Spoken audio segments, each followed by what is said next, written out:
Hello everyone, welcome to BT Talks episode 19. Today is a very special episode. My guest is Arnaud Collery, who is a good friend of mine that I know from my days in New York.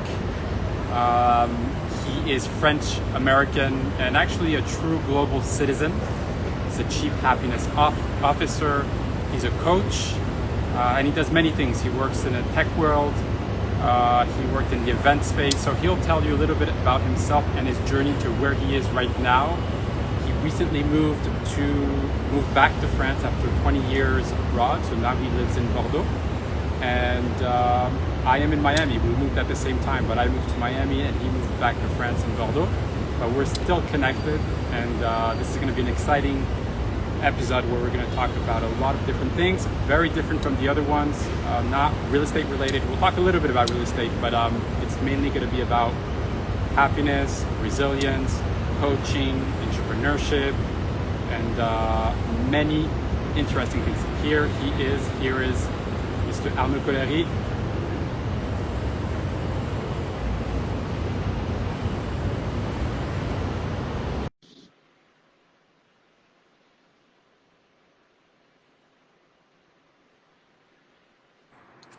Bonjour l'ami. Ça fait plaisir de te voir ici. So we're going to have to conduct in English because most of the audience is English speaking, but we'll do another one in French because I think it's fun too.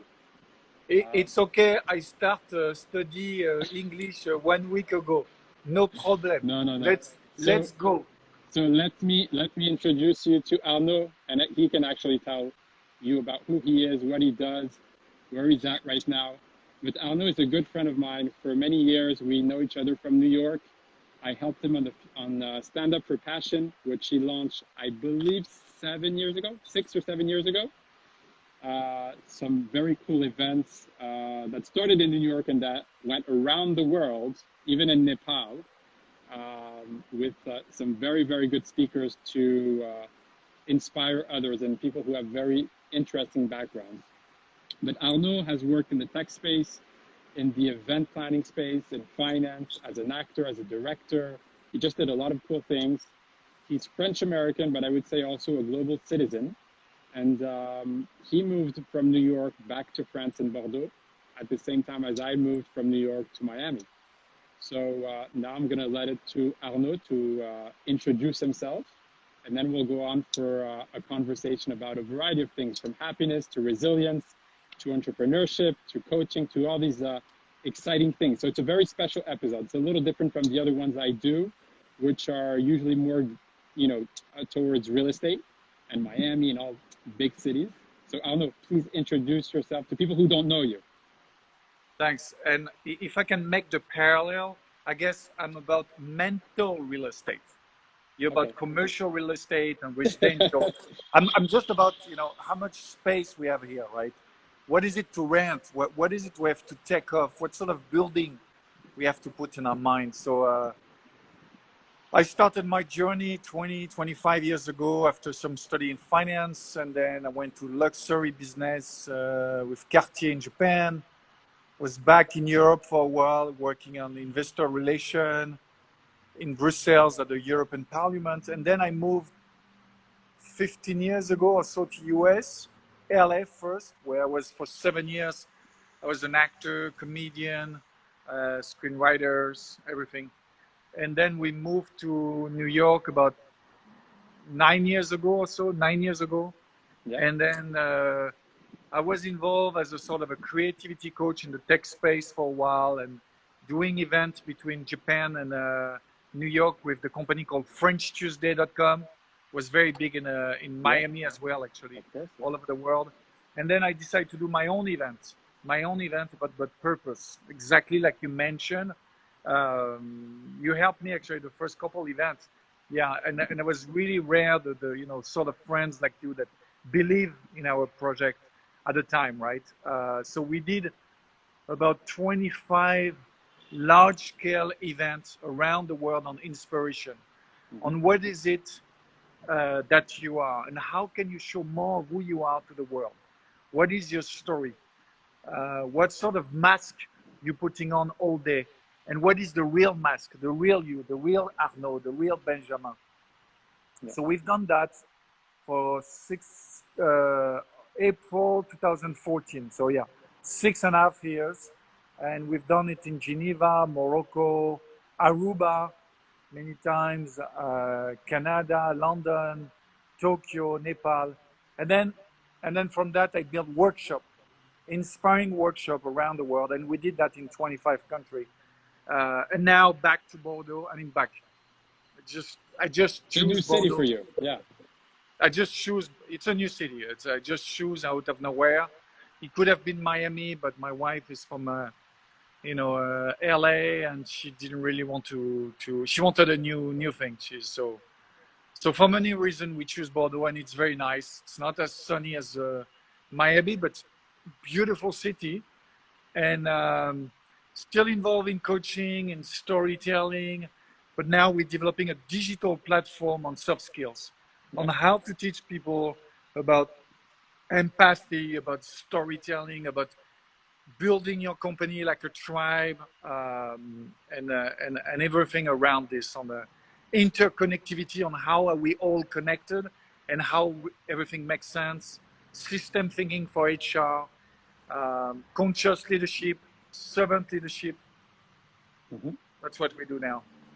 So that's, as you can see, Arnaud has had many careers in his life, and since I know Arnaud, he's probably the person that reinvented himself, the most out of everyone. I mean, he is someone who takes risk, who meets new people. He's a people person, and that's also something we're quite similar on that. We love people. And in the real estate business, it's all about people. There's a lot of other aspects, but it's also, you're kind of like a little bit of a therapist for your clients, for your partners. You have to understand what they want. And coaching is the same thing. You're also, coaching people who have backgrounds in tech, in finance, in a variety of businesses at different stages of their career, whether, they're multimillionaires or whether they're just starting a business or whether they're creatives. And I think that's what's very interesting. And it's also about, mindset and mindfulness as well. So you take everything and put it together, and you try to understand how people think and what they want, because it's true, you were talking about the mask. And in today's world, there's a lot of people that put a mask on and they don't really know who they are.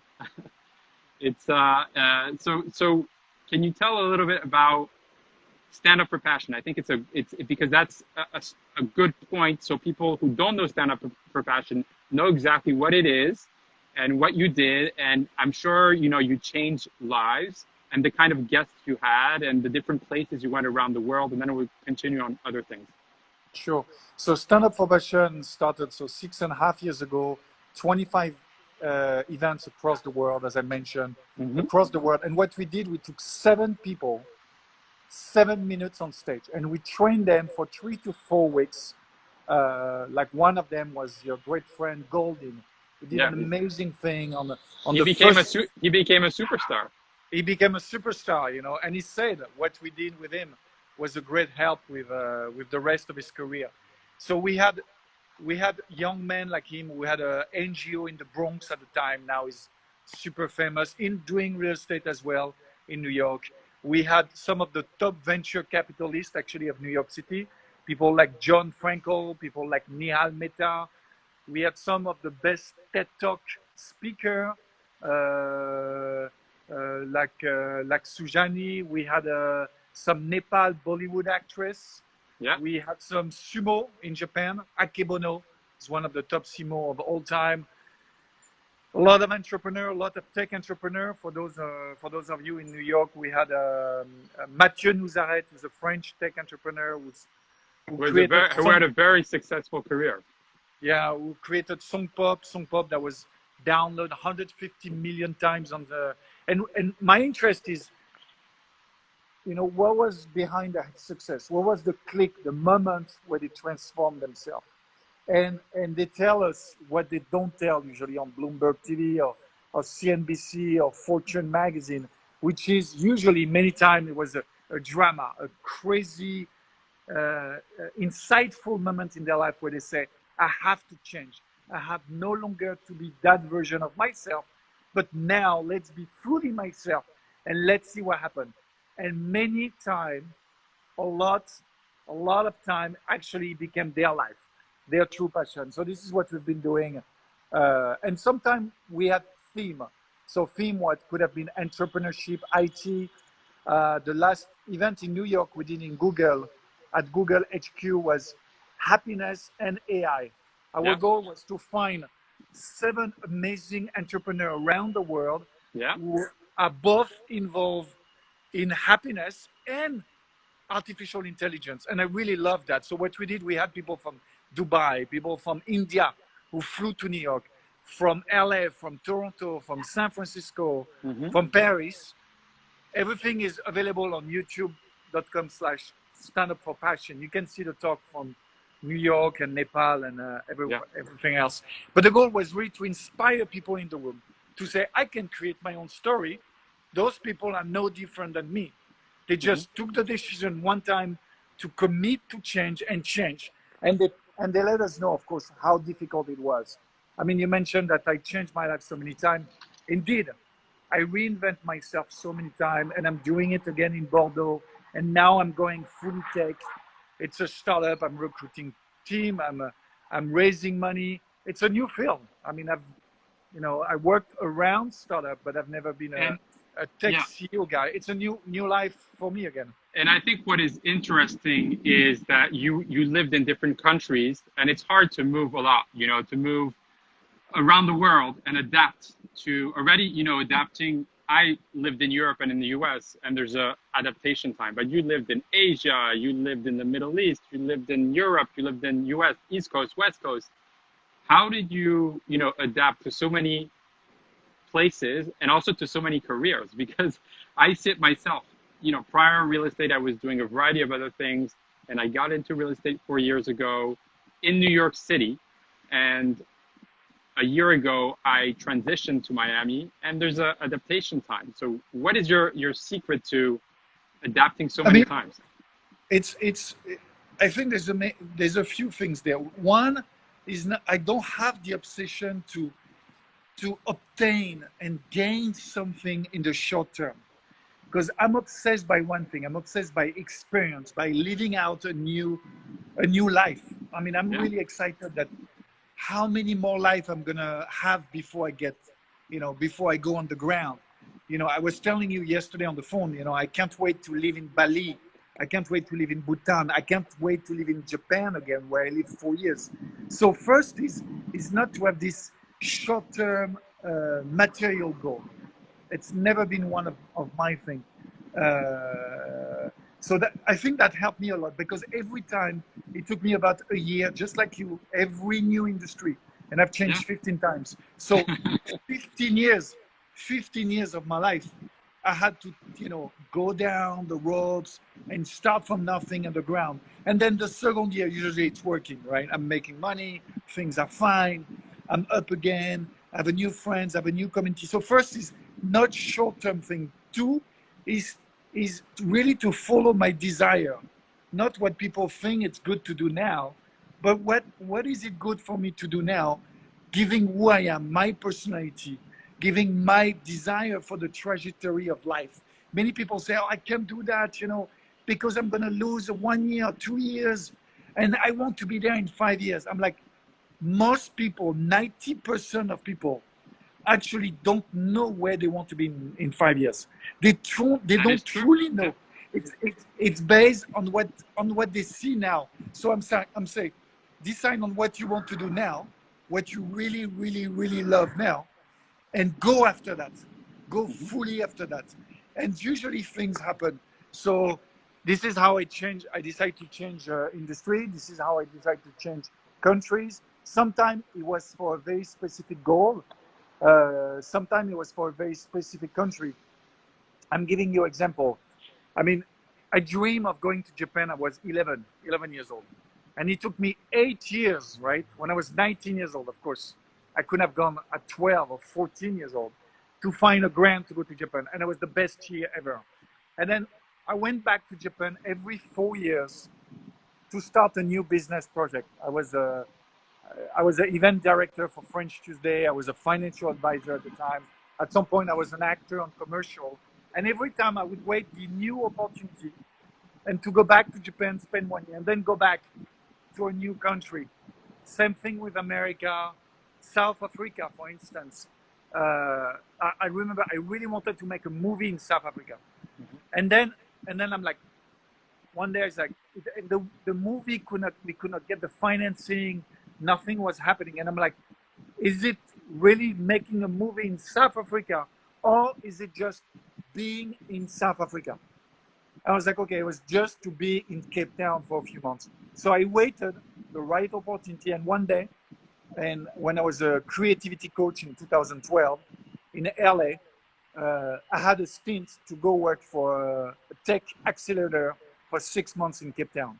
So I was and I was super happy. The job didn't matter. I didn't care to work in startup. The goal was just to work in South Africa. The first time I went back to Japan after my study, I could not care less of the job as well. I went to Japan, I had 2,000 euros on my account, and I got a top job at Cartier, working for them, on the shop itself. The job didn't matter. What I think is very unique about you is that you were able to adapt to a lot of businesses or creative opportunities, because I think you're a mix of creative and business. You met very inspiring people in all fields, and you got opportunities that also came to you to live in different countries, which doesn't happen to everyone. And then something I want to talk about as well is you also recently wrote a book, Mr. Happiness, and you also spoke at TEDx and a variety of other big events that are well recognized. And I assume that led to, again, other opportunities. So it really doesn't stop you, even if you're changing countries, changing careers. I think now you're really focused on this educational platform, which I am excited about to learn about and see and maybe use and share to other people who may need it, because I think education is everything. So tell us a little bit about the Mr. Happiness book, how it came and what it's about a little bit. I mean, I can say also, and the TEDx and other speaking engagements. Right. So public speaking has been a very interesting thing. I'll start by this. I only started public speaking when I was 30 years old in LA, as a French guy with this heavy accent on stage against American comedian. I say against because, I was the only French guy at the time on stage. And there was really, what I discovered through public speaking was just the best way to connect to people as fast as possible. And the best way to actually start your emotion, find your emotion, and go within yourself. So some people think public speaking is remote and it's an act. It's actually, for me, that was the first time I truly found myself. I was 30 years old in LA. And then since then, I've done lots of stage. In the last few years, I've done a bunch of TED Talk in Europe, in America, one on passion, one on purpose, and one on happiness.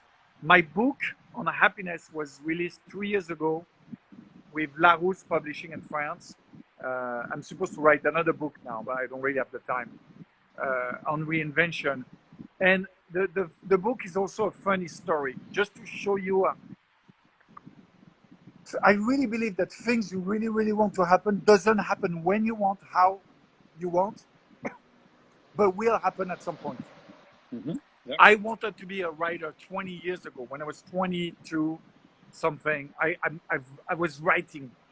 I wrote 4 or 5 novels. Could not find a publisher. And 5 novels. It took me like 8 months full time, just doing nothing. I was just eating noodles. That's what I wanted to be. And I closed that chapter of my life. Nothing was working. I needed to make a living. So I put that on the side. And then 20 years later, Larousse called me. Yeah. And they say, we want you to write a book. Do you have a book in mind? Of course, I had so many books in mind, right? So I do believe things happen, things that you really want and that are good for you, for your soul, for you to know yourself will happen. Just not when you want and maybe not how you want, but they will happen, right? So, and the book was about two things. My work as a chief happiness officer. So this is one of the things I've done in the companies the last 5-7 years now. And I've been training about 150 people around the world to be chief happiness officer, which means really how to bring more fun and how to bring more purpose in a company, sort of at the moment So notice. yeah, there's been a lot of chief happiness officers more in the startup tech world, but I think it's developing in other sectors, right? Yeah, it's developing. I mean, some of I call chief of people of culture, some I've called chief engagement officer, some I've called chief of purpose, some I've called chief of vibes. No matter how you name it, Yeah. the goal is how you can bring more purpose and more fun, because we're here to have fun. Even though we make money, even though we help people, even though it's about fun and it's about raison d'être. It's about purpose. Both of them.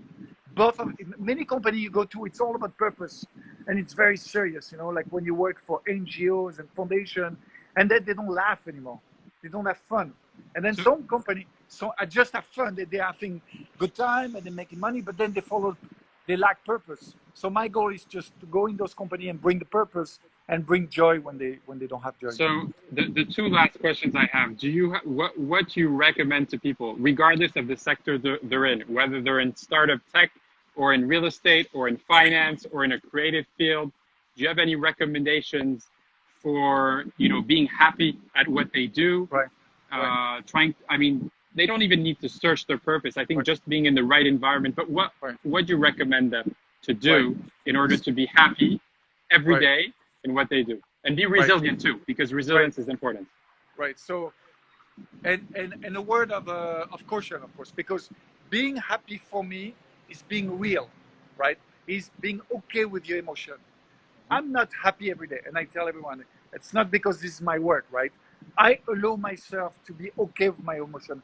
I allow myself to tell my clients when I'm down and it's not good. I allow myself to tell when I don't have mental real estate, to use your word, to do something, right? So this is the first thing on happiness. But then for me, happiness is what is to find, to create, to go after those moments of joy.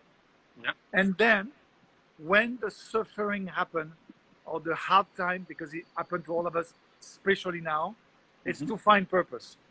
But the suffering will always happen, and it's never to say no. I distance myself from suffering. No, suffering has happened. But What then is it's the how lesson it's how you handle it. It's what How you do. Yeah, there was I think I don't know if there was a Montesquieu, which was a famous a French writer. I think it was Montesquieu who said happiness is not the absence of problems, it's the ability to manage them. C'est pas l'absence des problèmes, c'est l'habilité de les manager. Et ça, je suis vraiment d'accord. And then at work, it's really about, again, being real with your emotion, with your friends, and being transparent. There's a word that Google uses a lot. Google has done a lot of a happiness study in the workplace. And they use this word on and on and on, which is psychological safety. They say That's interesting. I think I saw that. Yeah. In order to be happy, you need to feel safe with your colleague, your employee, your boss. You need to be safe to just be yourself with your emotion, your energy, your way of working. And this is why I really love it. One good thing COVID is doing is that people who don't show empathy, who don't want to take the time to care of the employee, who don't want to take the time to sit down and spend 10 minutes on what is happening at home for the employee, those managers for the very first time are getting fired for some company. And I think it's a very, very good thing, because it's time for people who love other people to be more respected, to be agreed. And it's I think it's for us, it's one of the best way to bring humanity back at work. So this is why a new project called Humanava is getting off the ground. Humanava.com. So, and the last question I have is, both of us, we're very passionate about personal development. There's a lot of resources. Do you have any recommendations of a book, podcast, YouTube video? Because there's so much, the problem today, there's so much content. But the reason I ask is that sometimes by asking to people like you, we can always find some little gems, and everybody Right. has, their own sources. Right. One So one podcast or book or yeah, both. sure. So I'll first I'll give you a tip. For me, I've done a lot of resilience coaching and a big company in France, the third shipping company in the world, 100,000 employee, CMA. They're based in Marseille, France. They asked me to do actually videos on resilience since the COVID, private video for the employees. So I studied so much and I lived it so many times. The two things to study more resilience. One is study every book, podcast on the art of kintsugi. What is kintsugi? Kintsugi. It's a Japanese thing, all right? And kintsugi was the way in Japan 500 years ago they used to repair broken vase. When a vase was broken, you would repair it with gold, which means the vase was more beautiful after being broken than before. And for me, this is resilience because there was a scar, right? But the scar was repaired with gold. First thing. The second thing you need to know about resilience, and I get this from Captain Scottdale in America. The guy was an amazing captain in the American Army, and he was captured and tortured for 7 years. And he came out saying this on resilience. He said, you must not mistake two things. One is you need to have a very positive goal in mind, and you cannot give yourself a deadline. You need to create this goal, and the better it is, the more beautiful it is, the more scent and colors he has, the more he has ways to happen, right? So to keep this positive goal, yet you have to do everything you do every single day to build your sort of inner force, your inner fighters. He said every day, you're very optimistic long term. You have to be a dreamer, and you have to be a warrior on day to day. What does it take today? What does it take today to make it for the day? What do I need to do, right? So in terms of business, what sort of client I need to call? What money I need to do to make it the month to pay my employee, whatever. And then the last thing I could tell you right now, I love it. I don't know if you know him. Is my go-to guy for inspiration is David Goggins in America. Of course, I know him. He's some people love him, some people don't. Again, it's personality. But this guy, if you know his story, just Google him. If you don't, David Goggins is Navy SEALs. Wow. He accomplished so many things. He did the impossible. It's like, no, that's a great. So that's a great way to finish this BT Talks episode. I think you inspired a lot of people. Thanks to everyone who tuned in. If you missed it, don't worry. It will be on my IGTV and on my feed, and you can watch it. I see there is my good friend Yoget from Tel Aviv. So we have Tel Aviv who followed us. We had a few people from France and a few people from around the US. Arnaud, thank you so much for being part of the show.